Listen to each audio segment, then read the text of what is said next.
merci pour votre présence. Une chose que je voulais vous dire pour commencer, c'est que depuis que je suis arrivé à la direction de l'AED, j'ai pu voir à quel point les chrétiens en détresse avec lesquels je suis en contact chaque jour, par téléphone, par courrier, par mail, un peu partout dans le monde, une chose qui les touche énormément, c'est que vous leur accordiez votre attention, que vous leur accordiez du temps, que vous leur accordiez votre soutien. Ils sont toujours très touchés que quelque part en France, vous pensiez à eux.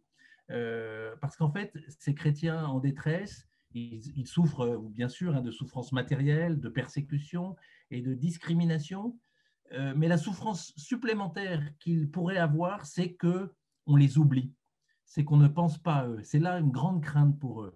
Donc, merci de tout cœur de ne pas oublier vos frères chrétiens dans le monde. C'est déjà, votre présence à leur côté est déjà pour eux un très grand réconfort. Une autre chose que je voulais vous dire, c'est que en œuvrant avec l'AED, en soutenant l'AED, en priant et en soutenant matériellement les chrétiens dans le monde, vous mettez vraiment, chers amis, vous mettez vraiment en pratique les paroles de Saint Paul qui nous dit que si un seul membre du corps souffre, tous les membres partagent sa souffrance. Si un membre est à l'honneur, tous partagent sa joie. Et c'est véritablement ce que nous vivons tous ensemble avec vous à l'AED, c'est que nous partageons les souffrances et les joies des chrétiens dans le monde, de témoigner de la situation des chrétiens dans le monde. Donc c'est une mission d'information. Notre deuxième mission, c'est la prière. La troisième mission, c'est de soutenir financièrement, concrètement, des projets au service de l'Église. Nous œuvrons depuis plus de 70 ans au C13 dans le monde, et chaque année, notre fondation soutient à peu près 5000 projets pastoraux, c'est-à-dire des projets d'église, dans à peu près 140 pays dans le monde. Des projets pastoraux au sens où notre mission avec vous, c'est de soutenir directement les prêtres, les religieuses, les communautés chrétiennes, les séminaristes, les laïcs, pour permettre à l'Église partout dans le monde d'accomplir sa mission, c'est-à-dire d'évangéliser, d'administrer les sacrements, d'éduquer, de soigner ou encore d'accueillir les plus pauvres. Donc, grâce à vous, l'AED permet vraiment à l'Église de rayonner au cœur du monde. Un petit mot sur la situation des chrétiens dans le monde avant d'évoquer la situation au Liban, mais Fouad va nous l'expliquer. Point majeur. D'abord, vous savez que la situation en Afrique subsaharienne, et tout spécialement au Sahel, est très préoccupante. Nous alertons depuis de nombreuses années sur le développement violent du djihadisme un peu partout au Sahel, et la situation est de plus en plus grave. Premier point de préoccupation. Le deuxième point, c'est la pandémie de Covid-19 dont nous espérons être en train de sortir. Rien n'est moins sûr, mais qui a contribué à appauvrir les plus pauvres dans le monde. Et bien souvent les chrétiens, qui sont dans de nombreux pays minoritaires. Et avec la pandémie, notamment les communautés religieuses, les prêtres ont perdu leurs moyens de subsistance quotidiens. Et donc, la pandémie a contribué à appauvrir l'Église dans beaucoup de régions du monde. Un autre point, on observe dans quelques pays comme l'Inde, notamment, ou le Sri Lanka, une forme de nationalisme confessionnel. C'est-à-dire que pour être pleinement citoyen de ces pays, il faut être d'une religion majoritaire ou d'une certaine citoyenneté. Et si jamais on est, par exemple, chrétien, on est considéré comme citoyen de seconde classe. Et du coup, les chrétiens dans ces pays n'ont pas les mêmes droits que les autres citoyens. Et c'est une situation qui nous préoccupe.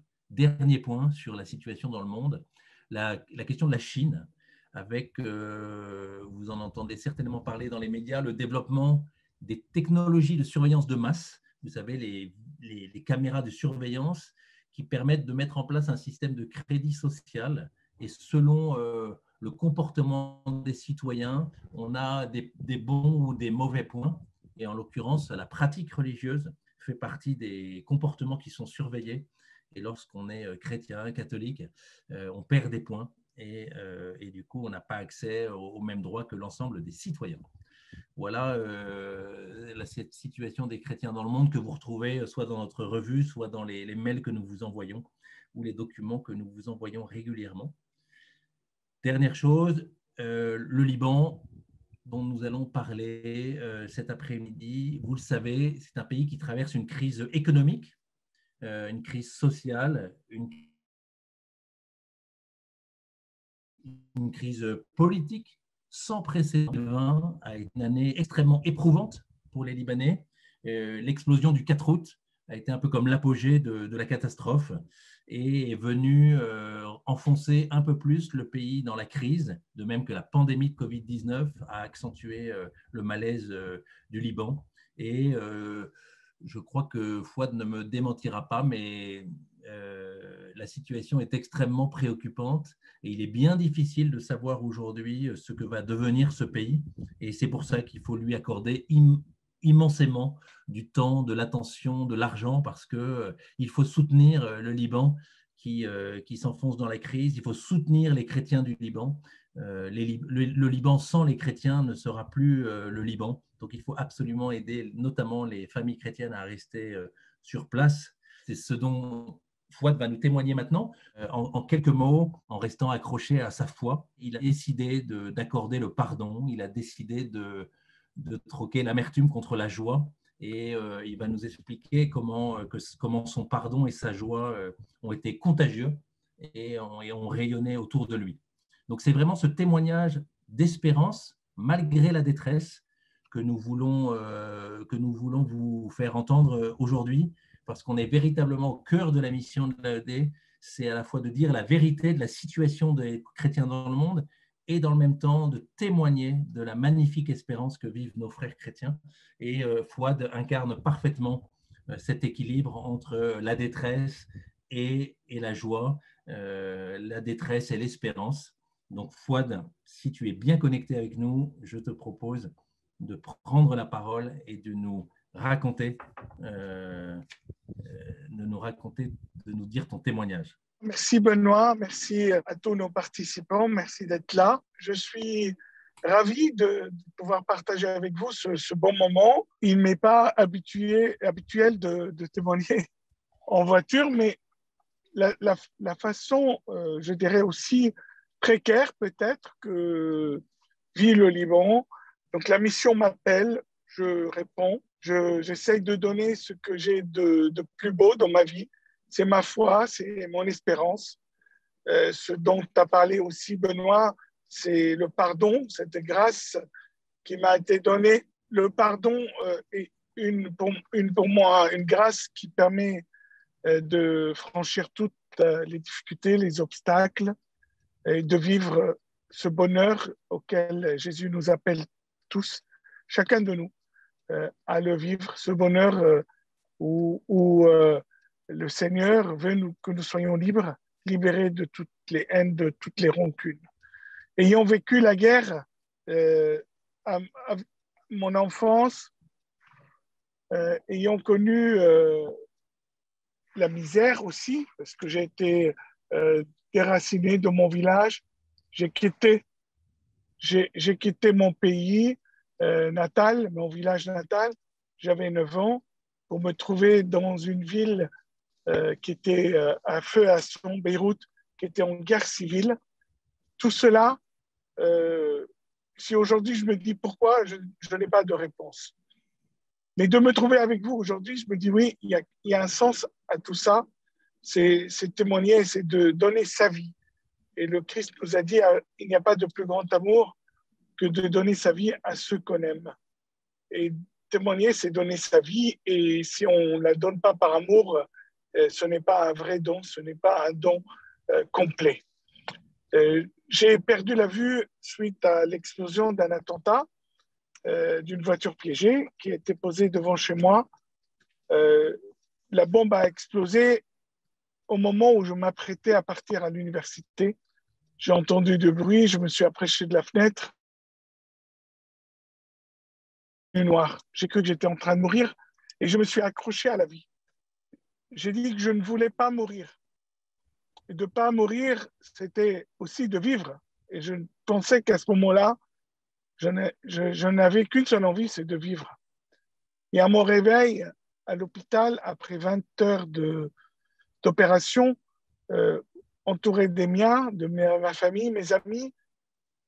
Je sentais leur désarroi. Ils me voyaient dans un état qui était désastreux, déchiré partout, les yeux bandés.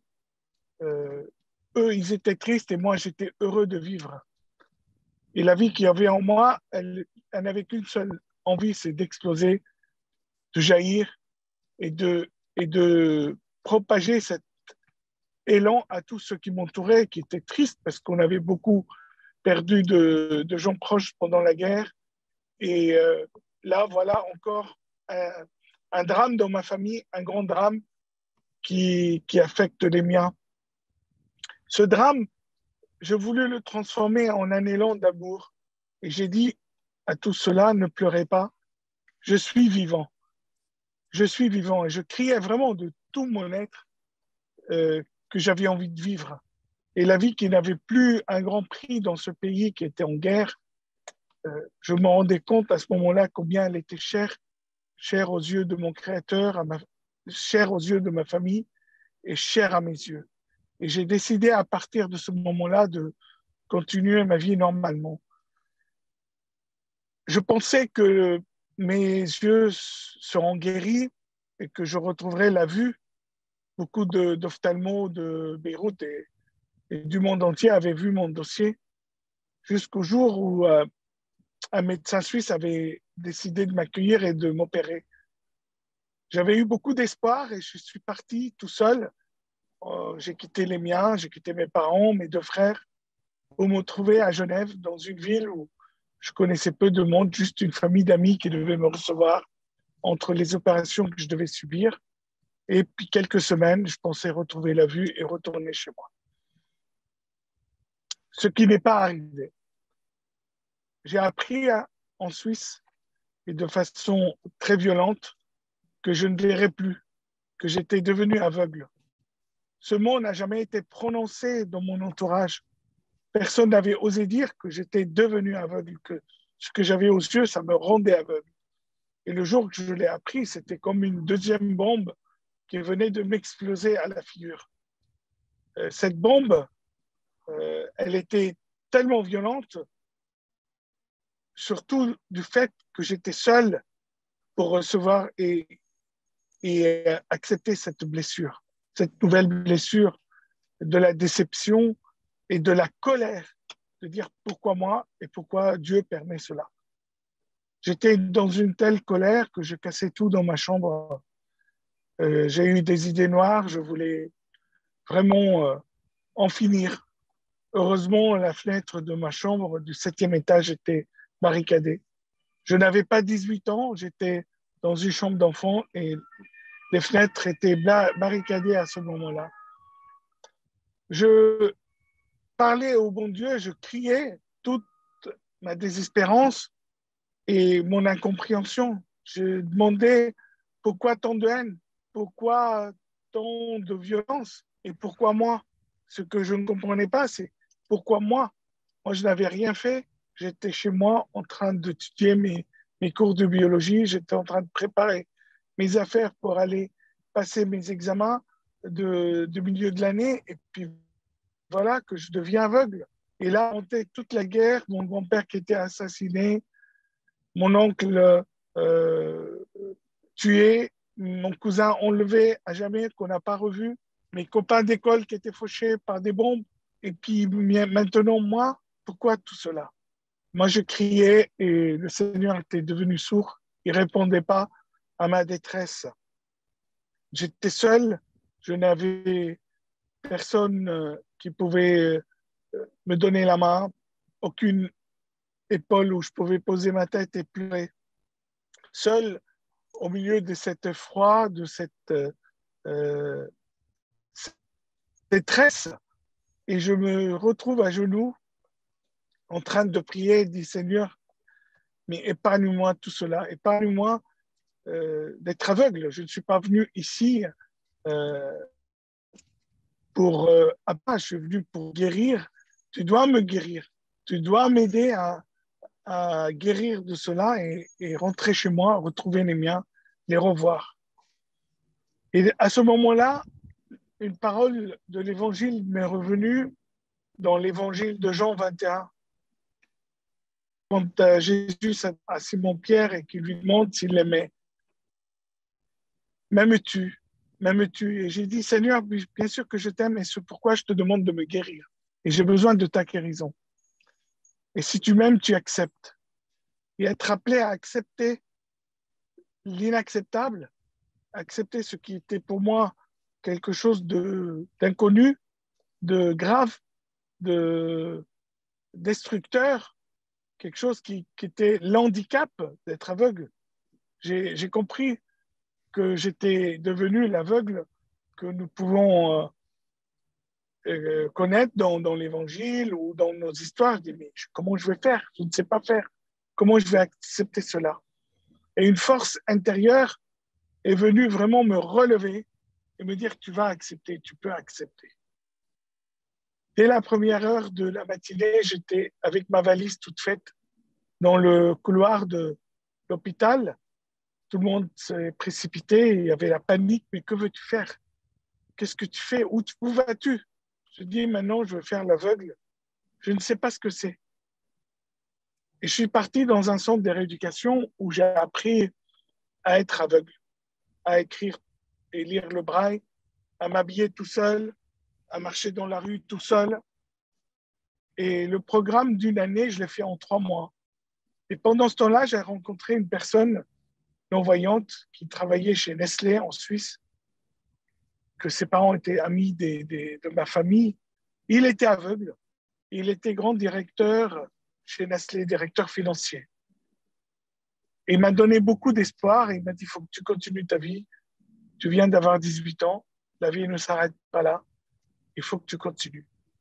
J'ai beaucoup réfléchi et j'ai décidé d'aller en France, continuer des études de mathématiques appliquées, une branche qui pourrait m'amener vers l'informatique, une passion que j'avais à l'époque.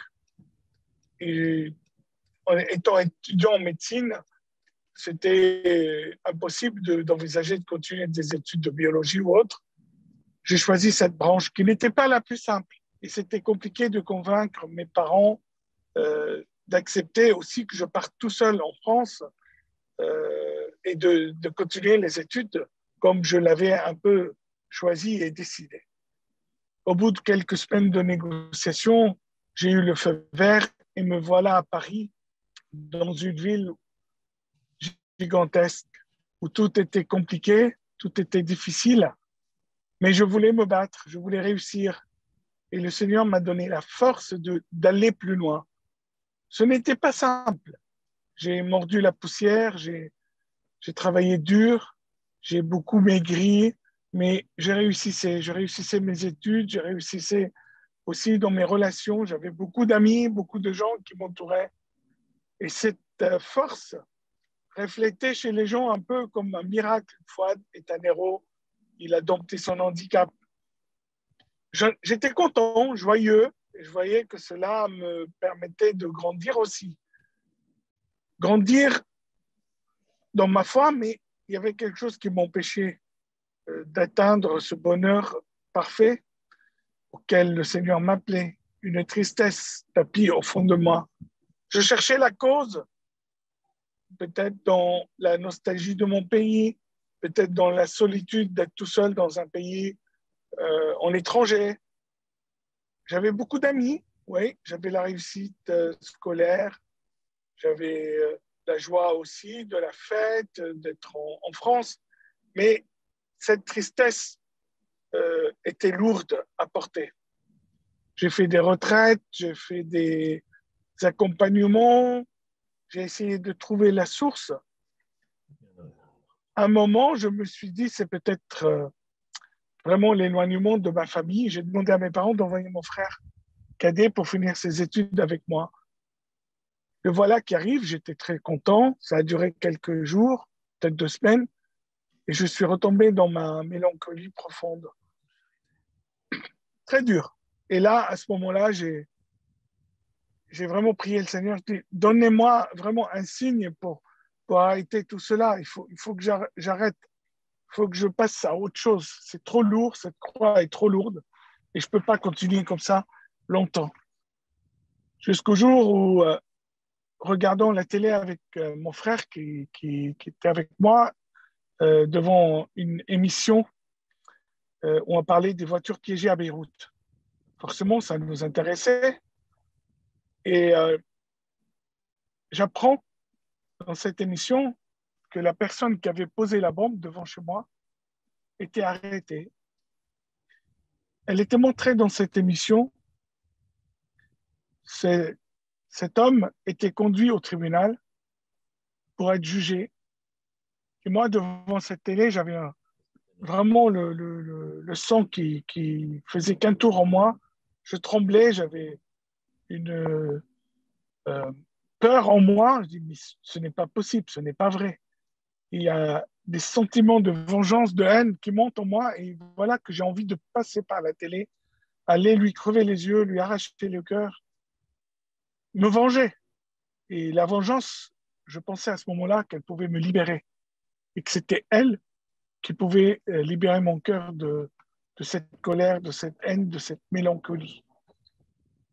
Voilà que je tombe à genoux en priant, en disant Seigneur, mais comment ai-je pu vivre ces années où tu m'as donné tant de bonheur, tant de facilité, tant de grâce, et moi je suis avec cette haine au fond de moi.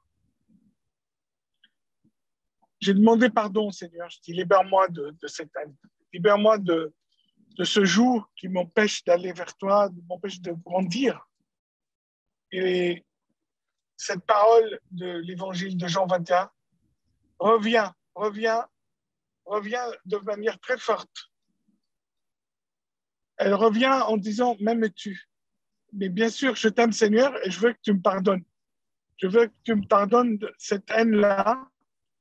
Je veux que tu me pardonnes ce gros péché de l'orgueil et de ne pas avoir vu ton amour pour moi.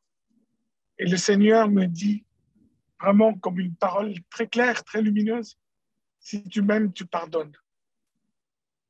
Pardonner l'impardonnable, c'était pour moi quelque chose d'impossible.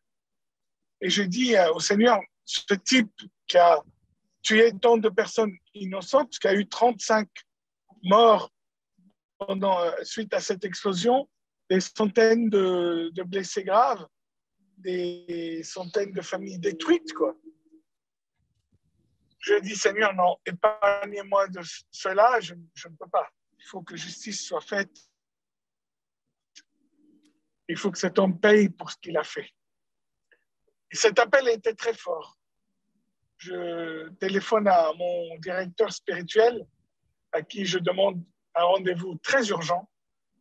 Il m'accueille, je fais une confession générale, et il me dit, pour te libérer de cela, il n'y a que le secours de Marie.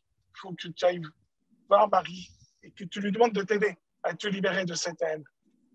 Il y avait une retraite spirituelle dans un lieu marial en Ardèche, chez les missionnaires Notre-Dame-des-Neiges. C'était une semaine avant mes partiels, de milieu de l'année.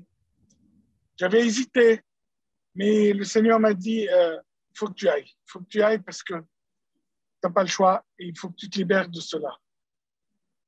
J'y vais, le cœur gros et vraiment en ayant cet espoir de pouvoir résoudre cette énigme du pardon. Moi, l'enfant de la guerre, je n'ai connu que la mort, la haine, la colère, que l'autre était mon ennemi et pardonner à mon ennemi, ça m'était impossible. Au bout de quelques jours de cette retraite, je me trouve face à face, seul devant la Vierge Marie, devant sa statue qui était perchée sur une colline.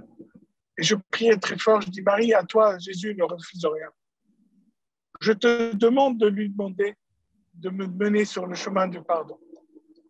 J'ai eu cette parole vraiment que toi, tu peux pardonner. Ce n'était plus tu dois, c'est tu peux. Je descends, je parle avec l'animateur, le prêtre qui animait cette retraite, et il me demande tout de suite de témoigner devant les retraitants et les religieux et les religieuses de la communauté. J'ai fait mon témoignage et j'avais l'impression qu'un torrent de grâce est tombé dessus. Ce torrent de grâce qui dit, voilà, tu peux être libre, tu pardonnes, tu en es capable. Et ce chemin s'est ouvert devant moi. Je commençais à en témoigner partout, dans des paroisses, dans des écoles. Et voilà, je pardonne à cet homme qui m'a ôté la vue, en tout cas qui a causé ma cécité. Et mon témoignage a été assez populaire, comme on dit. Ça a été connu au Liban aussi. Un animateur de télé me téléphone un jour pour m'inviter à une émission pour parler de ce témoignage.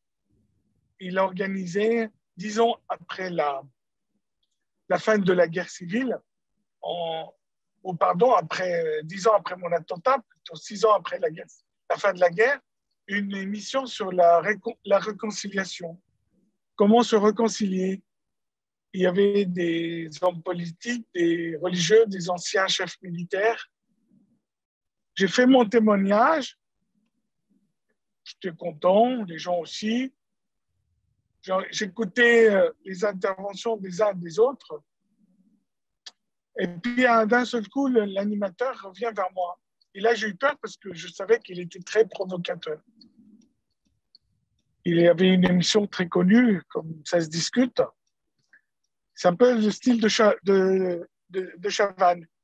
Et il me dit, Fouad, est-ce ton pardon définitif et irrévocable à cet homme?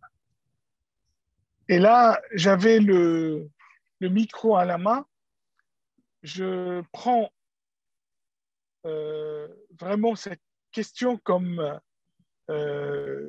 une interpellation et j'entends cette phrase de l'évangile de Jean, encore m'es-tu? Et je réponds du tac au tac. Je dis, si cet homme était en face de moi, je me lèverais, je le prendrais dans mes bras et je lui dirais que je l'aime. Cet amour que je venais de recevoir en moi envers celui à qui j'ai pardonné. Et à ce moment-là, je m'étais rendu compte que j'avais vraiment pardonné, puisque j'ai dépassé l'étape du pardon jusqu'à dire que j'aimais cette personne-là. Et le dire comme ça en public, je sentais que c'était une folie. Cet amour grandissait en moi avec mes amitiés, avec mes collègues de travail, avec ma famille. Et la paix commençait à grandir dans ma vie. Et que je suis devenu déjà, pour moi-même, un artisan de paix. Et j'ai compris ce que veut dire aime ton prochain comme toi-même. J'ai compris ce que ça veut dire aimer les autres comme je vous ai aimé. J'ai compris ce que ça veut dire aime ton ennemi. Et surtout, j'ai compris qu'il n'y a pas de plus grand amour que de donner sa vie à ceux qu'on aime. Aime ton prochain comme toi-même et m'aimer, m'accepter comme j'étais, c'était aussi une grande joie pour moi. Je suis confronté à pardonner tous les jours, pardonner à mes enfants quand ils font une bêtise, enfin c'est difficile, à mes collègues de travail qui ne sont pas loyaux, à mes amis, j'ai l'amour et demander le pardon. Savoir pardonner demande aussi qu'on puisse demander le pardon. Il se passe pour moi aussi par cette étape de la confession que j'essaye de renouveler le plus possible. Et aussi mon âme de tout ce qui l'empêche d'aller plus loin. Cet évangile de Jean où Jésus donne foi à Pierre s'il est, et Pierre un peu interloqué en disant mais bien sûr tu sais tout, tu sais combien je t'aime de tout mon être, de toute mon âme, je t'aime plus que tout. Et Jésus lui répond puisque tu m'aimes plus que tout, puisque tu m'aimes tant que ça, viens et suis-moi. Et j'ai senti aussi cet appel où Jésus me dit viens et suis-moi. Suivre Jésus, ce n'est pas seulement juste d'être un bon chrétien, d'aller à la messe, de faire l'aumône, de prendre soin, c'est vraiment donner sa vie. Donner sa vie en Christ, donner sa vie aussi par amour et donner sa vie pour ceux qui auprès d'anciens d'être 15 de prison, a eu des remises de peine, etc. Il est sorti, mais il était dans une culpabilité énorme, énorme. Il avait du mal à se pardonner. On a beaucoup discuté.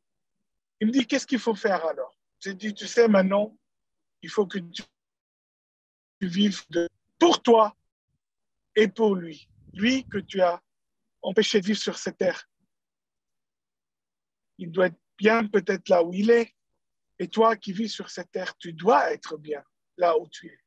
Et de vivre pour vous deux, c'est la plus grande rédemption que tu peux faire auprès de cette âme. Vivre pour les âmes qui me sont confiées et vivre pour Dieu. Quelle belle vie. Et toutes ces âmes qui ont une vie comme la mienne, elles méritent aussi mon amour, comme je désire aussi le leur. Et cet amour, si on le partage, parce que Dieu fait les bons et les méchants, comme dit Jésus dans l'Évangile, il fait tomber sa pluie sur les justes et sur les injustes. Dieu est bon et miséricordieux, Dieu est amour pour que nous puissions vivre en paix. C'est une mission sur terre, c'est de construire son royaume d'amour, son royaume de paix. Et ce que vit le Liban en ce moment, c'est tout le contraire. Ce Liban qui est appelé le Liban message. Saint Jean-Paul II l'a dit, le Liban est une mission pour le monde, une mission, un exemple de convivialité, de paix, de pérennité, de convivialité. Et le Liban est à l'agonie maintenant. Le Liban se meurt, chers amis. Il se meurt à ce qu'il est, il se meurt à ce qu'il doit être. Le Liban est dans une crise existentielle extraordinaire. Va-t-il survivre? Oui, l'espérance est là. Va-t-il surmonter cette crise? Oui. Jésus a marché sur cette terre. Jésus a voulu sanctifier cette terre. Il est venu donner des miettes à la Canaanienne, cette Phénicienne qui était là, et lui dire combien il aimait. Et lui dit, ta foi t'a sauvé. Quand on demande au Seigneur, il ne refuse rien. Et quand on frappe, il s'ouvrira. Le Liban, il frappe à la porte de nos cœurs. Il a besoin de nos prières, il a besoin de notre solidarité, parce que le Liban est éternel, parce que le Liban a été voulu par Dieu, a été voulu pour qu'il soit aussi cet exemple, cette mission pour le monde, ce drapeau, ce cèdre, cette montagne qui sont cités plus de 70 fois dans la Bible.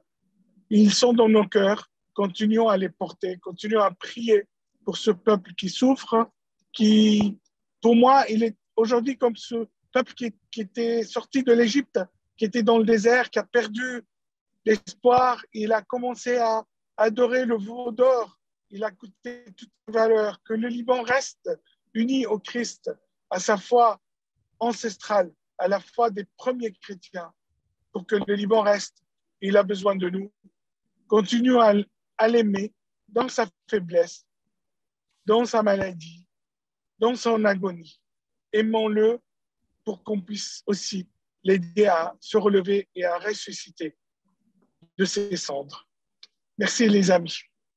Merci, merci infiniment Fouad pour tes mots, toujours aussi touchants, aussi bouleversants.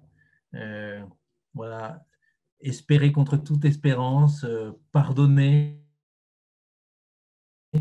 au-delà de ce qu'il est humainement possible de faire et être témoin de cette espérance et de ce pardon.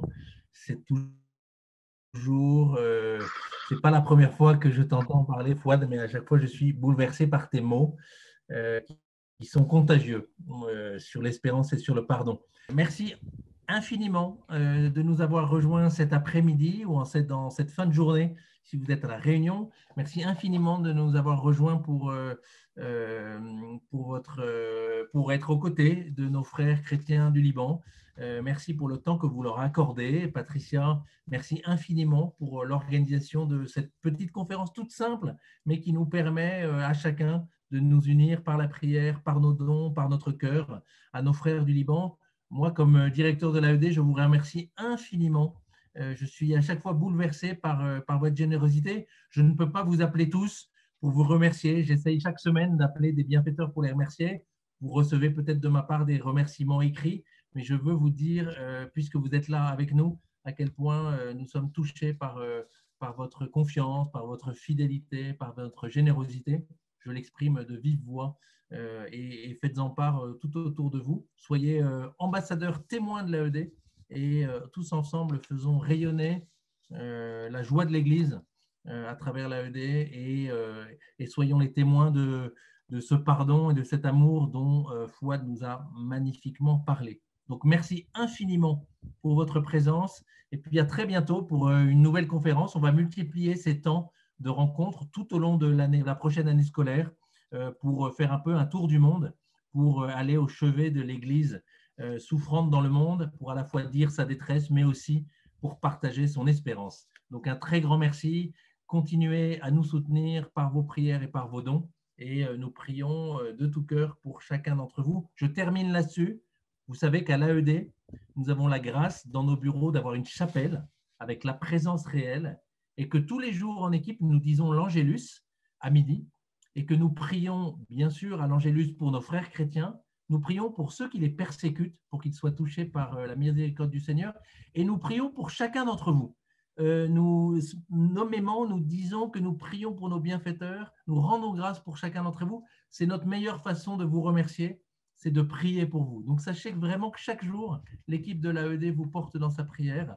C'est notre façon de vous remercier. Belle fin d'après-midi et prions bien les uns pour les autres et à bientôt avec grand plaisir. Merci.